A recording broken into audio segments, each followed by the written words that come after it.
Karibu mpenzi mtazamaji na mfugaji.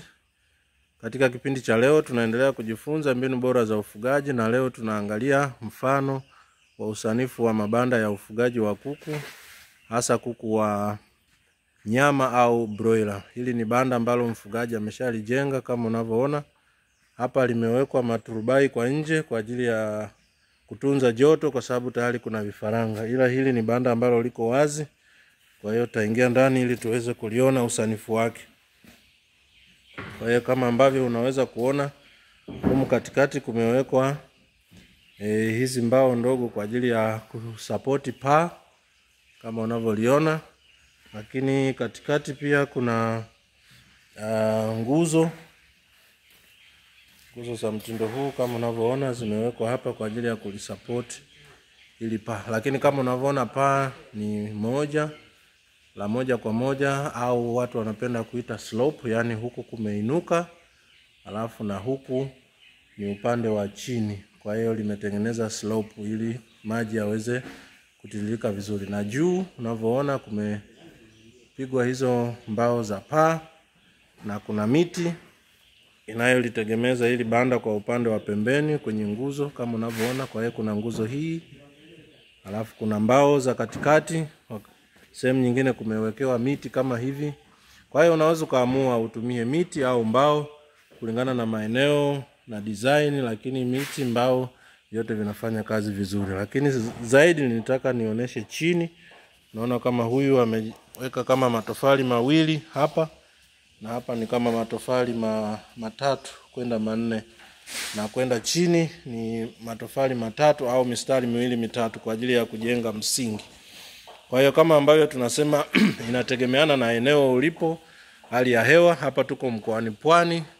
Kwa hiyo Pwani, Dar es Salaam, maeneo ambayo yanakuwa na joto jingi wakati wa joto, hatujengi banda mpaka juu. Kwa hiyo msingi unatengeneza tu msingi namna hii. Huyo ameamua kuweka mabati kama unavyoona. Baada ya msingi yeye ameweka mabati kuzunguka banda lote. Hii yote ni kwa ajili ya kutunza joto, na tulimshauri afanye hivi kwa sababu ya eneo lake jinsi lilivyo. Yupo eneo ambalo kuna upepo. Kwa hiyo badala ya kujenga msingi wa kufikia eneo hilo, ameweka mabati. Haya yanasaidia kutunza joto wakati wa baridi. Lakini kama unavyoona nje kuna maturubai ambayo haya akileta vifaranga anayafunga kwa ajili ya kutunza joto. Na kwenye upande wa maji anatumia drinker za mtindo huu. Naona hizi zimeunganishwa. Kwa hiyo hapa katikati atakuja kuweka vyombo kwa ajili ya chakula. Kwa hiyo kuna pipa kubwa liko nje hapa ambapo kunakuwa na maji. Alafu kunakuwa na bomba kama hili linaleta maji kwenye hii mifumo kwa ajili ya kuleta maji bandani. Kwa hiyo upande huu wa pili ambao una vifaranga tutauona. Kwa hiyo hapa ukiangalia mafundi bado wanaendelea kutengeneza banda jingine. Upande huu unaona wameshajenga msingi huu, wameshasimamisha nguzo. Kwa hiyo wanaendelea na ujenzi. Kwa hiyo hapa ukiangalia unaona hapo chini msingi umejengwa kuanzia chini. Nguzo hizo tayari zimesimamishwa tayari kwa ajili ya ujenzi wa banda jingine, na hapa chini tayari udongo umesambazwa kutengeneza sakafu au floor. Alafu hapo patakuja kusakafiwa kwa ajili ya kutengeneza ile concrete floor au sakafu ngumu kwa ajili ya ufugaji. Kwa hiyo upande wa pili wa banda ni hivi unavyoonekana, na humu ndani tayari kuna vifaranga wanaendelea. Hapa nje kama kawaida kuna beseni hili ambalo lina dawa kwa ajili ya kuzuia wadudu kuingia bandani. Kwa hiyo kama kawaida unatumbukiza viatu au gumboot ulizovaa unapoingia bandani, na unatumbukiza unavyotoka kama kawaida. Kwa hiyo ukifungua hapa unakuta sasa kuku wetu tayari wanaendelea.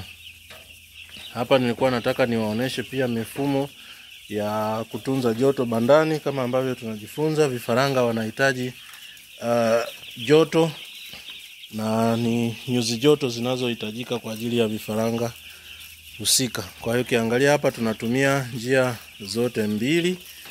Tunatumia taa za kutunzia joto au kutengeneza joto kama hii, ambazo nafikiri wengi wanazifahamu.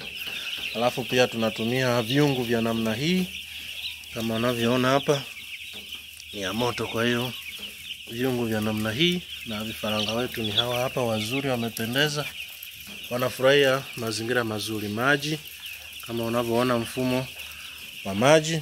Alafu tunatumia mabeseni haya kwa vifaranga ambayo wengi mnayafahamu, lakini pia tunatumia majiko ya mtindo huu. Ngoja tuone.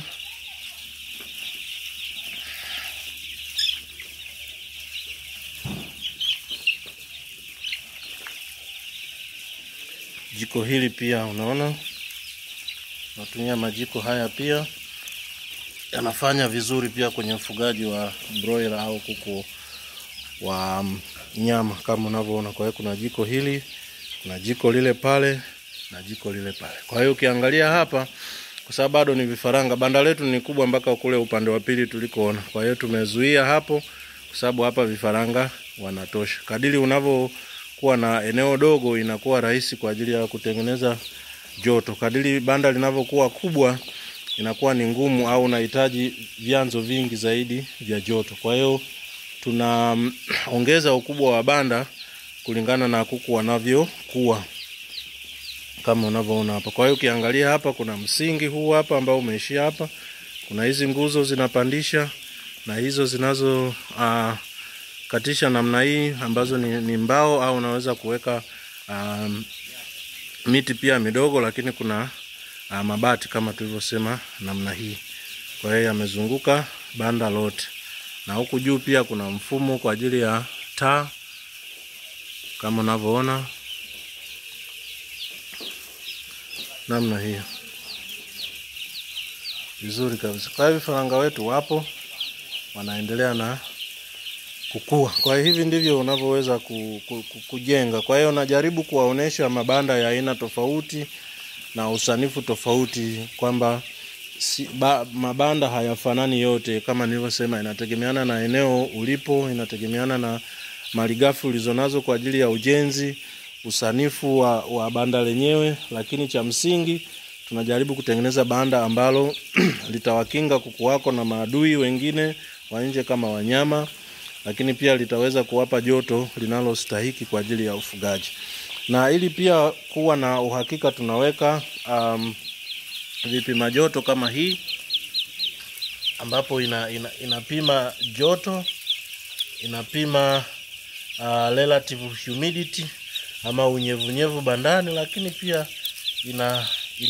ina saa pale, na nyingine zinakuwa mpaka na tarehe. Kwa hiyo hii inakusaidia kwa ajili ya kuchukua taarifa ambazo zinahitajika wakati wa ufugaji.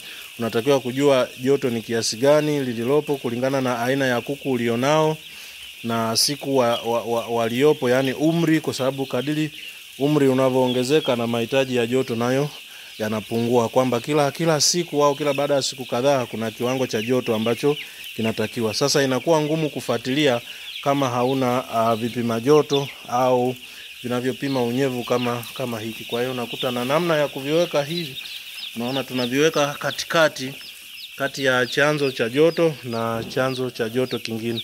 Ukiweka karibu sana na chanzo cha joto, joto litakalosomwa litakuwa ni la kutoka kwenye chanzo cha joto na sio joto la bandani. Kikubwa tunataka kujua joto la bandani na sio joto la kutoka kwenye chanzo cha joto. Nadhani tumeelewana hapo. Kwa hiyo ukiangalia namna hii iko vizuri. Kwa hiyo ni lazima ufuatilie kiwango cha joto kwenye matunzo, kiwango cha unyevu, lakini pia sakafu kwa maana ya beddings. Kwa mfano hapa tunatumia pumba za mpunga kama mnavyoona.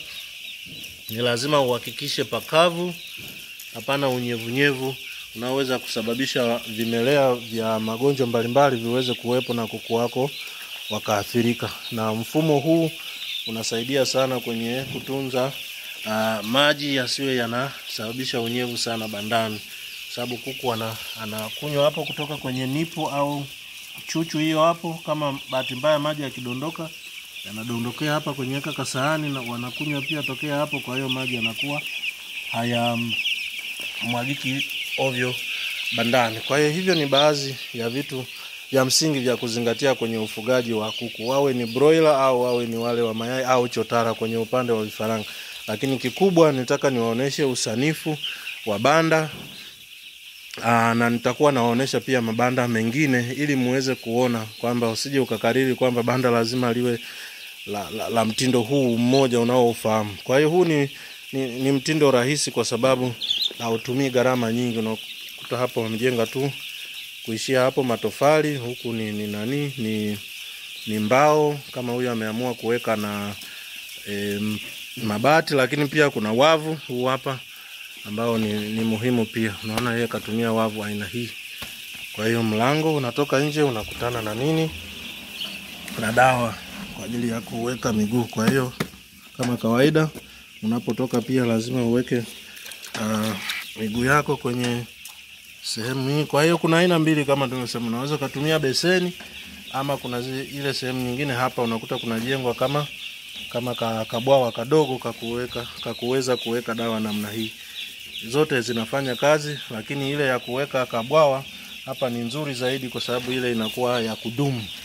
Asante sana kwa kutazama. Kama haujaelewa tafadhali uliza. Kama una swali na chochote usisite kuniandikia. Asante sana kwa kutazama na Mungu akubariki.